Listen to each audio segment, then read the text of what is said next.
I'm here to talk to you about two things that you would think just do not go together. Those two things are emotional intelligence and the laws of attraction. I was talking to Dr. Thomas the other day when I came for the rehearsal, and he said, well, Doc, emotional intelligence, isn't that being aware and having clarity about your feelings and the feelings of other people when you're in the midst of a set of circumstances or a situation with them? And I say, yeah, that is definitely a definition for that, and a very accurate definition for that.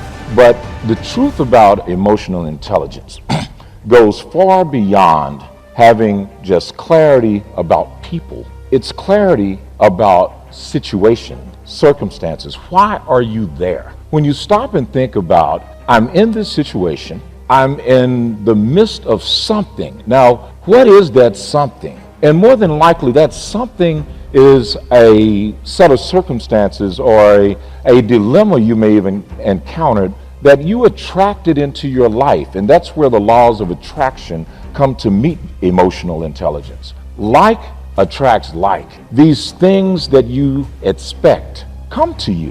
What we believe is that if we say some affirmations, if we take a moment and visualize something, do a vision board or something of that nature, that's what's going to happen, but not true. As a matter of fact, if I say right now, do not think of a chimpanzee wearing a red tie and a blue and white pinstripe suit, whatever you do not picture this chimpanzee wearing this red bow tie and this blue pinstripe suit. What do you keep thinking of? The very thing that I told you don't think about, because that is where you are putting your emotion, that energy plus motion. And the more emotion you pour into anything, the more of that thing you receive. In other words, you can say one thing and do another. And as we well know, many of us typically say all the right things, but do we do them? If you don't believe me, go to somebody's house and look at all the dusty workout equipment. Look at all the diets that they tried. Go to a gym and look at the people that signed up that are no longer coming, because what we have done is we've taken the laws of attraction and misapplied them. We don't take serious the things that we feel we deserve enough in order for them to manifest into our lives. And how do you stop that? Real simple. Monitor what you feel. What you constantly think about, that is exactly what you get. If you keep thinking, my luck is never, everybody gets it but me. I'll never have that. I'll never live in that house. That's for them, whoever them or those people are.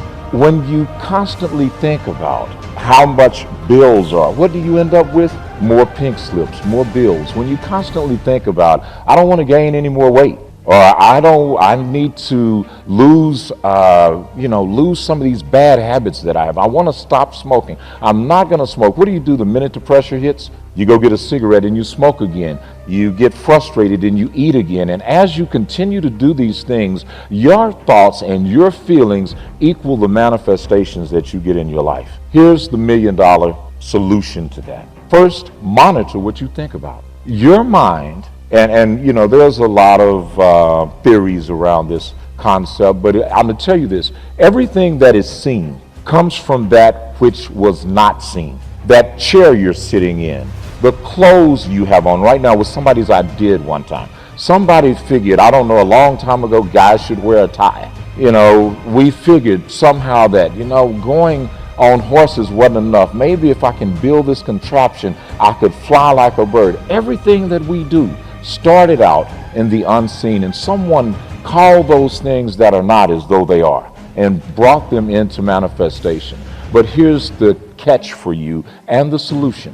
You must understand that conscious thinking is not your solution. Conscious thinking is typically reacting to some set of circumstances. It's typically paying attention to that which is before you. That subconscious thinking, you will associate that with stuff like, have you ever driven home from work and you don't even remember driving home because something was just on your mind? Or you automatically get in the car and you just check for something without even paying attention to what you're doing. Your subconscious mind is the part of you that drives the outcomes in your life. As you learn to master being sensitive to circumstances, paying particular attention to the nuanceical things, as we call it, the little thing. If you stop worrying about what happened in the past and feeling guilty, or being anxious about what may or may not happen in the future, and operate in right now, you will train your subconscious mind to begin manifesting the things that you truly desire. And a short way of putting this is everything in your life happens for a reason. Your responsibility is to look at these things in your life and ask this question: why now? Why is this person getting on my last nerve? Well, they're probably getting on your nerves because there's some part of your character that is being reflected back to you through them that you need to work on. We get frustrated and angered and almost just discombobulated by that which we do not understand. You have to be willing to take the time in every moment, every situation in your life, and examine it for its meaning. You have to examine it for its purpose. You have to examine it to see, what is this supposed to teach me right now? In my practice, something that I constantly tell people that I'm either speaking to in lectures like this or even in my office is to stop being so reactive and become proactive. Don't wait to talk. Truly listen. Don't just see things.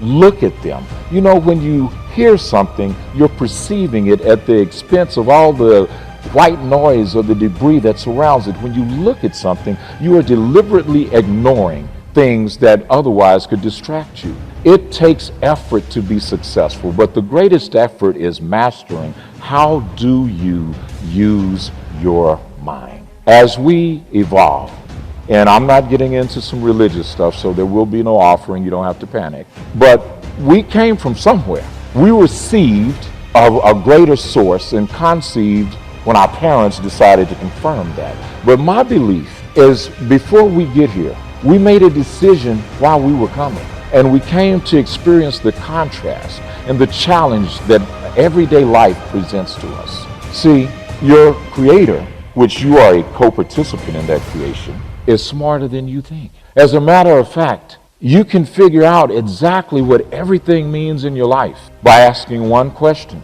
one word: why? And it's okay. You know, even in dating, ladies, it's good to look at a guy and say, well, why are you here? What is it that you are supposed to teach me? And not thinking, he will probably tell you the truth. The same thing is true about the things that you're trying to court in your day-to-day life, in your career.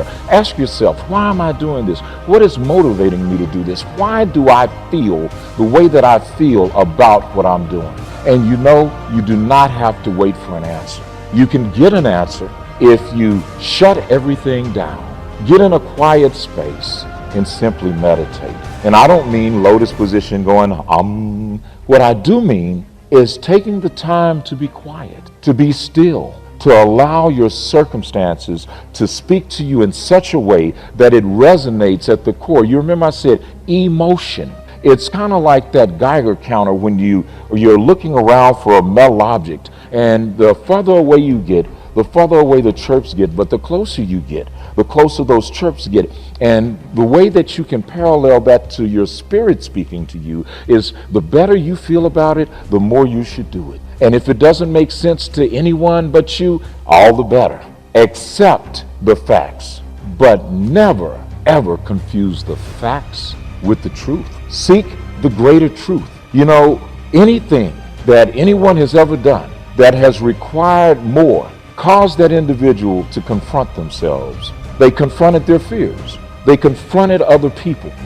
They confronted culture and had to make a decision that, you know what, you said I can't. The system says I can't, but something inside me says what? I can. And when you seek the greater truth, you get into direct alignment for that very moment, that very reason, that purpose that causes your emotional intelligence and the laws of attraction to become one. As they become one, you will find this sense of passion resonating, causing and stirring up something inside of you.